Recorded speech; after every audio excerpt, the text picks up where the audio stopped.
Hey everyone, it's Deligracy here, obviously, and welcome to the latest part of Let's Play The Sims 4 Hampton Falls, part 12. Now in the last part we had quite a bit happen. We had Crystal stay out all night with her sister, Esther. Esther ran into a random guy that she completely fell in love with, like a puppy dog. She just followed him around the club everywhere and had her first kiss. Meanwhile, Crystal came home, passed out on the front lawn, and her mum found her, and we found out that Crystal is actually adopted. When her mum ran off to her dad, Terry, and fully lost it at him and was like, I can't do this anymore. I can't handle this kid. It's time we tell her she's adopted. Also, Joel is having an affair with his boss's wife, Constance. Well, not affair yet, but it's kind of developing. Clearly there's a bit of flirtation going on. There's a little bit of a love interest there. So I can't wait. Get your tea ready, sip, enjoy, get snug, and let's enjoy making drama happen in The Sims. All right, let's get into it. All right, I am starting things off in the Harris household. I know I spend a lot of time in this household, but the storyline just keeps happening with this Harris family. So we're just kind of gonna go with it. I also know you guys want to check out the Ortega's family, so we will be checking in on them soon. And also I did size up the UI bar because a lot of you guys were saying that my UI bar was way too small for you guys to see what was going on. So that is good. But anyway, we have Terry in the corner here who I don't think he's realized Crystal didn't end up going to school because he is home. He is dressing up in his wife's clothes again. It looks like he's picked out actually a really nice brown dress. And he's got his colored hair here. So it looks like he's wearing a wig and a little bit of makeup and just having a dance and letting loose. We do know that Terry has been dressing up in his wife's clothes while she's not home. And it seems like he's really loving life. And oh my gosh, Crystal just came in. I'm hideous. My face is a mess. I can't go anywhere looking like this. What can I do? I actually think we're going to flip that around, and in shock of seeing her dad in women's clothes, she's going to be like, your face is a mess. You can't go anywhere looking like this. You're hideous. What are you doing, Dad? I think we're going to use that pop-up as an instant response, which is really, really sad because clearly Terry is really, really happy like this. So I think he's going to be pretty shocked. Let's maybe just get him to make a joke out of it. Is he going to try and cover it up, or is he going to be honest with her? Maybe he should just say it is something for work. I don't think that Crystal is going to believe him by any means, but I think he's just going to awkwardly try and cover it up quickly because she did have quite a brutal reaction to it. He'd be like, oh, it's just for work, Crystal. We're doing a fun dress-up party. Just like, oh, okay, that's really funny, Dad. He's like, yeah, don't worry about it. Now, I'm going to go change, and I have to go now. I think she sees through it. I think she realizes that Terry is in fact into women's clothes. I mean, look at him. He's looking at himself in the mirror. He's like, damn, I look so good. He's having fun. He clearly prefers being in women's clothes. And I think it's a little bit more than just cross-dressing. I think he probably for a long time has felt like he kind of put up the front of being a businessman, a married man, a dad, when really he is a dad, but he might feel like his gender isn't male. So that is where I'm going with the storyline for Terry. And I think it's nice to have some representation of transgender Sims in a Let's Play, so I wanted to include that. But right now, he has been keeping a secret, and the only way he can really dress up is by being at home and having fun by himself, which is actually really sad. It would be really, really nice if he could come clean to his family, be his actual true identity. So hopefully he can get to that stage now that Crystal's kind of caught him out. And I actually think, there you go, he's taken off his wig. I mean, it'd be funny if he left a little bit of lipstick on or something like that. Oh, his wife just got home as well. She was out seeing Destiny. I actually thought Destiny might be a talent agent, and I thought maybe Destiny might... Oh my gosh, so she's come home and given him a kiss? She's like, what is this mess everywhere? Why are my clothes all over the floor, Terry? What have you been doing to our wardrobe? Sorry, I was trying to find my pants. Oh my gosh, he looks so sad. Oh, who got He's like, oh, I don't know how that got there. Come, and I bet you he really loves his wife too. Like, I don't think it means that he doesn't love his wife. I just feel like he can't express himself the way he wants to. Anyway, Esther has returned from home with a school project. Oh, yay! I love doing school projects.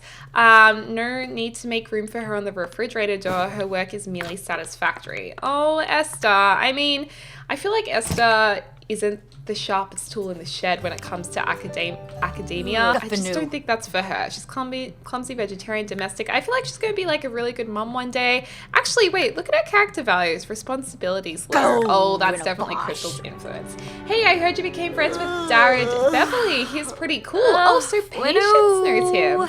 Okay, and Esther is so tired. She's going to like go straight to bed. Oh, before that, I think her mum should be like, hold up, young lady. You're looking very tired. Oh my gosh, Terry looks so worried. He's probably freaking out what just happened. And Crystal's response was so bad. Like, that was definitely her shock response, but I feel like Crystal would definitely later on be really, really supportive of him. Maybe Crystal will actually help him come out of his shell, which would be really, really nice. Okay, so she was probably like, oh, you're looking very tired. That sleepover must have been lots of fun. Esther's like, yeah. Also, I think Esther should totally go out. Oh, she's so tired. She's not used to these all-nighters like Crystal is. She's probably dreaming about her newfound man who she has a crush on. Darren, here he is. Oh my gosh, you guys. Darren has a spouse. Darren is a married man, you guys. That is so bad, and Esther has no idea. Oh my gosh, he's older than she thought he was, and he's married. Good grief. Okay, that is really, really, really, really, really, really, really bad. So he probably lied about his age. Probably thought this is such a beautiful girl and hooked up with her. Wow. And Terry, what? Oh my gosh, she's crying in the closet now. Oh my gosh. Okay, I feel so bad for Terry. He is so lost and upset right now and so confused. I don't know why he was crying in Esther's wardrobe, but he was. Also, Esther has a lot of pairs of Converse shoes in there. I'm not sure if you noticed that. Maybe he saw Esther, his daughter, and was like, how can I be doing this to her? Because he feels guilty about it. Oh my gosh, there's a little mousey in here. It's like 5:26 right now. I think what's going to happen is there's going to be a family intervention where Crystal's mum is going to tell her, well, Alison is going to tell her that she's adopted, okay? So let's maybe get her to serve a dinner. Let's get her to make some mac and cheese. I actually thought Alison would be a better cook, to be honest, but that's okay. Let's get her to make a quick dinner for the family, and we can tell the family Crystal's adopted. She would be best off going to boarding school, I think, maybe. I mean, that's pretty harsh, but like, I think the story is Alison adopted Crystal from someone who was not in the financial position or mental position to look after their child. And at that time, she really wanted a sister for her son. Well, actually, Joel should probably be invited over for dinner. So let's invite him to come over here. So she wanted Joel to have a sister. Esther is obviously younger than Crystal, and Alison thought she wasn't able to have kids. Why are you sitting? No, where are you going? No, don't eat there. Okay, everyone, grab something to eat. I really hope... Oh, good, Joel's just helped himself in here. Why are they all going to this room? No! Family meeting in the office? Okay, well, fine. We'll go with this then. We'll go with what the Sims want us to do. Okay, so maybe Alison has called the girls into here privately, and she is going to give Crystal like a heartfelt compliment, enthuse about the meal, and then she's going to have a more serious conversation with Crystal, which really, to Crystal, is going to sound pretty mean, so I'm going to go with the mean interaction and imply mother is a llama. She's like, your mother was unable to take care of you, a lost woman, and there's no use you trying to find her because she didn't want you. So she's going to be quite mean to Crystal, and they're going to get in a little bit of a fight, and she's going to say, Crystal, you were adopted. And quite frankly, we can't take care of you anymore, so we're happy to pay for you to go to boarding school, or you can find out another living situation. I mean, how mean is that? Alison is probably thinking about what she's done and if it's the right decision, but I think because she's so hot-headed and so severe, I think she probably is really stubborn as well and is just like, well, that is the right decision. I've done what I had to do. I had no choice. Joel is comforting his mum after finding out about it. I mean, I kind of have a feeling that maybe Joel knew. Crystal has gone back to her old room, you know, where she probably feels most comfortable, and she's pretty shocked about this all. I mean, finding out you're adopted. I mean, she never felt like she was a part of this family, and it looks like Joel's come here to comfort her, which is really, really sweet. Oh gosh, and now Crystal's crying it out. I feel so sad for this girl. Like, I feel so sad for her. I feel like Alison is such an awful mom. I mean, imagine a mom just adopting a child and saying, I want to take care of this child for a whole life, and then just leaving her. I mean, it's just absolutely awful. So Crystal is now hopping straight into bed. She's probably thinking, what am I going to do? I never felt like I was a part of this family. I hate this family. I don't want to go to boarding school. I think maybe Joel is the kind of guy to say to Crystal, hey, do you want to move in with me and live with me? Esther's pretty shocked as well. Like, Esther's like, holy moly, I had no idea. She would have felt like she had this sister, Crystal, who she's looked up to a lot. They're not actually real sisters. I mean, they will always be sisters, her and Crystal, but they're not going to be the sisters they thought they were. Oh, and Terry came in to say goodnight to Esther and help her sleep. Poor guy, this family is just in so much of a crisis right now. Terry's confused. Esther feels like she's lost a sister.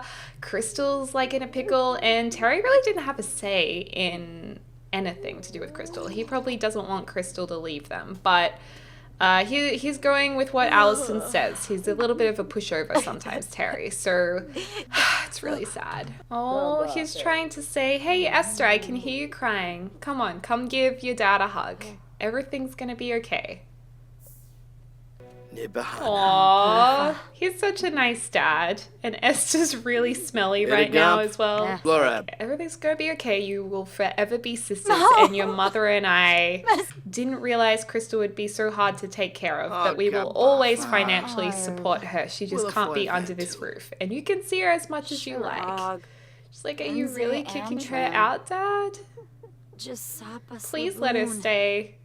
Please, for me. He's like, I'm sorry, Esther, but your mum has made up her mind and she can't take it anymore. She'll be at a very, very good school. She'll be okay.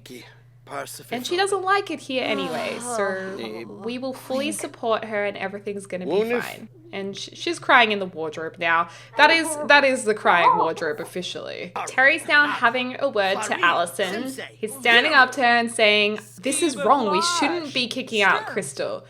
She's like, Terry, what has come over you? Terry, you have no idea what it's been like for me whilst you've been at work all these years. I know what's best for this family.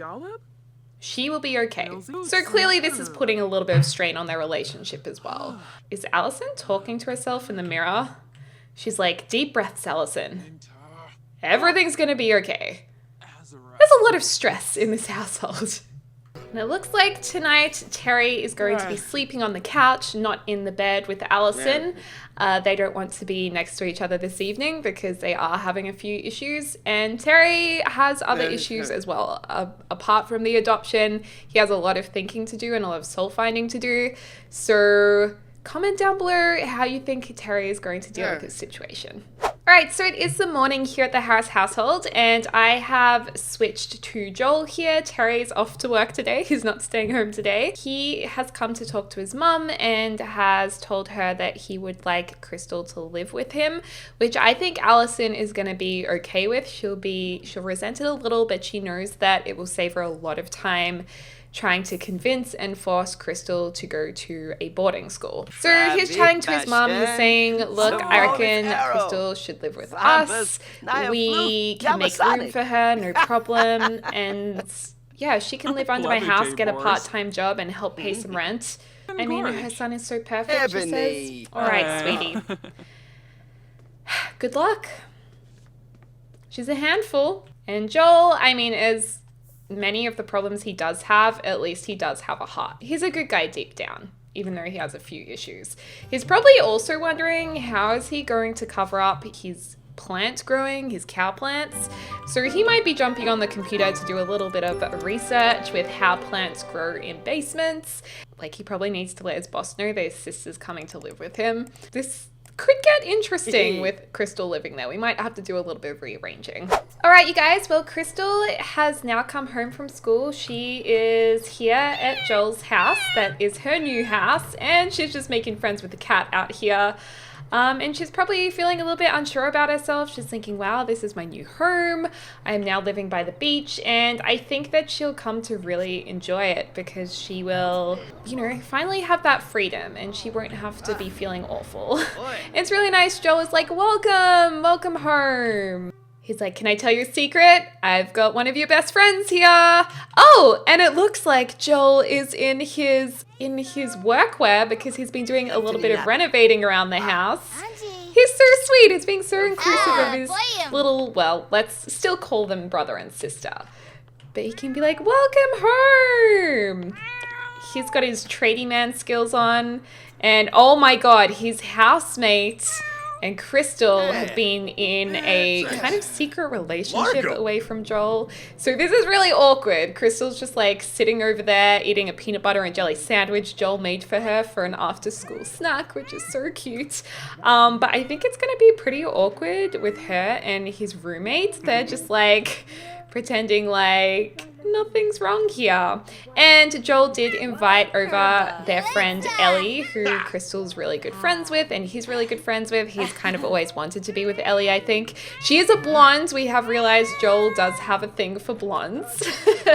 But they're all good friends. So I think it's really nice that he invited over Crystal's friends. And Joel has been working hard. He has built a nice room in the house for Crystal. He's got her a painting easel out the front of her room so she can paint whenever she wants to. Whoopsie daisies, I think I need to shift that window that's on the side. But this is what he did. He painted the walls pink, kind of like at home, even though Crystal's not really about the pink life. But it's a beautiful pinky color. It's got some curtains. He harvested a few things and put them next to her bed. Like, he's been such a nice guy and given her a lovely bedspread. Taken her mirror from home. I'm pretty sure she had that mirror at home, and given her a few nice things. So that is really, really sweet that he's done that for her. And what we'll do is definitely claim this bed. We won't be doing any woohooing yet. Not quite yet. Maybe these guys can have like their first family dinner together. Maybe Crystal can actually, you know, just sit down with everyone and they can all hang out and joke about the old times and just kind of relax and make her feel really at home and welcome, you know. But there's one thing that Joel definitely has told Crystal, and that is she's not allowed to go into his work area, which is at the side of the house where the cow plants are. So Crystal's like, whatever, you creep, what are you growing in there? Like, you're so shady. But I think knowing Crystal, she's so rebellious, she's gonna find out what's in there anyway. So back at Esther's house, she's probably feeling pretty weird that Crystal is no longer here. She's actually hanging out in Crystal's old room, playing on Crystal's old computer, and I think she'd be feeling pretty lonely because her parents are out at a business function. So I thought while she's feeling really, really vulnerable, she would invite Darrett over. because, you know, she really needs a friend, and her best friend is Crystal, so she doesn't really have Crystal there. Maybe she'd like to speak to Bianca, but I feel like Darad, she's just so like head over heels for him. She'd really like him to come over and help her. Like, she would feel really, really close to him, even though that's happened really, really quickly. She's never really felt the feelings of having a crush before. So let's go to Darad and let's go ahead and invite him to stay the night straight away. Be like, please come upstairs. I really, really need you right now. So Darad and her can have their moment at the front, and he can come in. We can caress his cheek. He's like, a sleepover, that's fine. I'm happy to be here for you. She does not know that he's married, so this is pretty crazy. Darad is like, I don't know about this guy, but she's not very good with this stuff.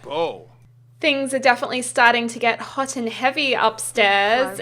These guys are definitely starting to get pretty close, and Esther has not been given the woohoo talk. She has not really ever been with a guy before, but it looks like while she's been feeling really vulnerable, she has decided to take that next step with this stranger she met at a bar, which is really, really, really bad, and that is a massive red flag. Not to mention he's older, he's married. This is like really, really bad, and I mean, I worry about Esther, I really, really do. So these guys are having a moment upstairs. I don't know how long her parents are going to be out for, but they're going to freak out probably if they come home and Esther is woohooing with this man that she's never woohooed before. But Esther being totally naive, I can see that she could be coerced into doing something like that really, really easily. And, you know, she's stuck, she's lost in the romance of it all, and she thinks it's wonderful, whereas I don't know about this guy. Like, do we think he really loves her, or do you think he's just bored in his life and this young innocent girl came up to him and he thought, hey, she looks like something that could be exciting in my life? I don't know if he wants to give up a marriage for Esther or anything like that, or his family. So I don't know, like, I can't even remember his name. Darad, naughty Darad. Esther's feeling like she has done something really wonderful, and I hope that she made the right decision. We all know she didn't. But Darad has decided to leave, even though he said he'd stay the night and look after Esther. So it looks like maybe Darad only came over for one thing, which is really, really sad, because now Esther's probably like, oh my God, what did I just do? He just left me. Like, this isn't what love's meant to be, is it? So I think she's going to be freaking out a little bit now. And I mean, at least when her parents come home, he won't be there. Oh, and her mom just got home. Oh my gosh, is her mom going to run into him? I think he left right before she got home. So that was pretty lucky timing on his behalf. Interesting stuff, you guys. Anyway, you guys, thank you so much for watching this video. Do give it a double thumbs up if you enjoyed it, and let me know what you think of what's happening in the Let's Play, what you want to happen next. Comment down below. As always, I hope you're having a lovely morning, afternoon, or evening wherever you are in the world, and I'll speak to you soon.